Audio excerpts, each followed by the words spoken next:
everyone, and welcome back to episode of the month. This is the show where at the end of every month, or the beginning of every month, depending on when I upload this, I talk about my favorite episode that came out that month. And this time around, we are talking about the episode for June 2021.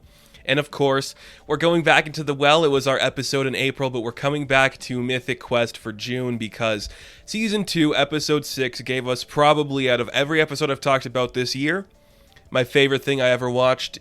I think it's my favorite thing I've seen this year, and that, of course, is Backstory. Now, Backstory, as the title would suggest, is the backstory to one of the main characters in Mythic Quest, that is C.W. Longbottom. We are following his journey through the 1970s as a bright-eyed young man is trying to make his way into science fiction writing.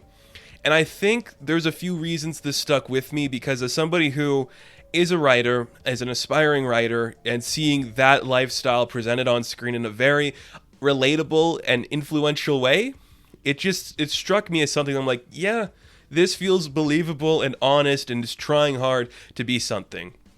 And it worked really well. I think it just did a fantastic job of what it's presenting. So we follow CW as he's this young man in the 70s. He gets working for this new fancy science fiction magazine, and he's got a story to tell. There's two other recruits there. There's A.E. Goldsmith and Peter, and they're just like a bunch of bright-eyed, bushy-tailed young kids coming in to like take over the writing industry by storm. They're going to be the next big things in science fiction, and I love it because that is so honest and believable. You know, you grew up reading these magazines and seeing what this industry had to offer you, and then suddenly here you go, you are given the chance to do that just as people who are staff writers, pretty much just like, hey, can you edit this story and make it sound right and have real like wording and proper pronunciation and grammar? Good, here you go, look at all these scripts and write them, and maybe one day you'll be given the opportunity to write something you've written yourself and put it in the magazine.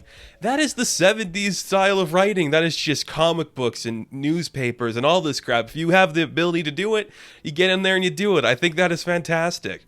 And just the optimism that the show gives to all of its characters is so nice and just positive. Everybody's just so excited to write. They go out for drinks every night. They're just talking about how they're going to be like a triad, a group of people, the tripod together, and they're going to stick by each other. These three people, CW, AE, and Peter, they're going to stick by each other and just like do the industry the way that the previous generation did, which again, I love that because, you know, there's a scene where the group are watching like the best writers of the time in one of the boardrooms, and I'm like, that could be us in like 20 years. And I'm like, yes, talk about that. That is such a cool thing to see.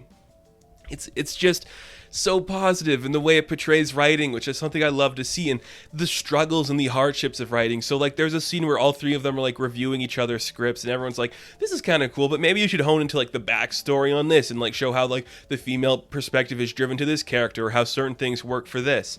And one of the things when it comes to CW's writing is everyone's like, it's good, it's interesting, but it's like it's not enough of anything to really be something. And it's just kind of like, you have something here that's fascinating, but you don't have enough of something to make it something people are interested in. I'm like, I know some people are going to be like, what are you talking about? But if you are a writer or somebody who's like done this and has looked at like scripts and sample pages and first drafts and pitches forever, like I've been doing, you understand exactly what's being said there, where it's like, you can't just say something is scientific because it's in a science fiction world. You have to explore why that is what is happening in this thing. It's a take on humanity. It's a different view on humanity. You have to express those things. And the struggle CW feels to really grasp that and find his writing style is really interesting. And especially, and I love this scene, especially when AE gets one of her like little scripts like sold and then published in the magazine, and how she's trying to help Peter do it and help CW do it. Oh, that's relatable, because then that jealousy creeps in, because you think you're the top shit. You always thought you were the top shit, and then suddenly you're not, and now you don't know what to do. It's fantastic. And it makes him resentful and spiteful to the people in there. And then he sees AE and Peter getting kind of close, a little bit more like sexually charged and romantic, and it drives a bigger wedge between the tripod, and you're like, that's awesome. That is relatable and great. I just love seeing his struggle to be like the top dog and everything about that in the world of writing, which I'm sure in that time period and today, anybody who is struggling to get their project made or written or find the time to do it, like I have been doing for a long time. I've been working on something. I'm like, I can't find the time to do it. And then I see all these other people having their successes, and suddenly you're like, I wish that was me. I wish I could be there doing that. And you try not to be jealous, but suddenly you're trapped in this world where you're like, I could probably do better better than them, but I don't know. Maybe I'm missing the one thing that they have that I don't. And that's just what CW is exploring here. But because it's the 70s, he has to be the top dog. And he'll always be the top dog. There's just so much great stuff in this episode. You're just watching it from the perspective of a writer. I think that's why it affected me a little more, because I'm like, wow, they're dealing with so many interesting and intense themes and ideas here that I love to see. When he finds out that the two of them are actually sleeping together, Peter and AE, he gets really offended and like pretty much goes against them. And there's a beautiful scene, a fantastic scene, when he's watching the video screen for the first time and he sees Pong on screen, like the boop, boop, boop, boop, boop. And he's watching that and he instantly clicks in. And I love this. He's like the first person in history. In this world, CW is the first person in history to click into the idea of what video game storytelling could be. And he runs into the magazine office as he's talking to his boss and his peers. And he's saying, I see it, this screen, all the ideas that can be presented here, narrative storytelling driven in different ideas, motivated by one single driven purpose, and just branching out into all these things, doing so many different and creative ideas. And he just goes completely crazy talking about that. I'm like, that is really cool. That is really intense. And I love seeing that stuff. Just like, yes, one small idea, a ball hitting a line going up and down, can show you the possibility, the future, the stories that can be driven by such a piece of technology. That made me happy, made me teary-eyed, honestly, because I'm like, this is it. This is where inspiration comes from. You just have it one day. You know, one day you wake up and you're like, I'm going to be a science fiction writer for magazines. I'm going to change the world with my words. And suddenly you're like, maybe that's not the direction for me. And then you see Pong and you're like, okay, maybe I could go there whenever the technology catches up to do that. Whatever happens to that.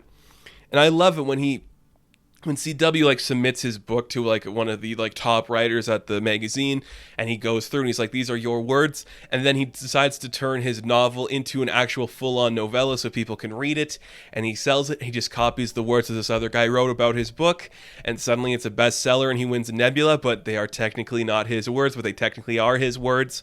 And you see that AE, this woman who has admired and respected him throughout this entire career, sees the choices he made and realizes that he's sold out. And Peter, who's still struggling to get his work done, still idolizes this guy, but knows too he didn't do the right thing. I'm like, this is so powerful and moving and intense. And I think the fact that I'm a writer myself, it affected me more because I saw the 70s world. It's like, yeah, you're young, you're happy, you want to get into this industry, you're going to put in the time and dedication to do that. And you see just like the way that this show reveres writing and science fiction writing is something that's important and we should uphold, and just all this important information. I just adore that. I adore that so much, because science fiction writing for the longest time has just been perceived as kiddie stuff with no real purpose. But some of the best stories, some of the best looks and takes and feelings about humanity and existence come from us, from science fiction. And the way that this episode, this story, this TV show about making a video game in 2020 can go back 50 years and show us the struggle of a young man trying to get his word out there, get his voice out there when everyone says it's not right, you're not there, you can't do it, and your peers are more successful than you, and the only way you can get your voice heard is if you plagiarize somebody else's words and make it your own. And suddenly you have all the accolades, you have all the respect, but nobody really knows what it was that you wrote except the people you once loved and admired. And I'm like, oh, this is great.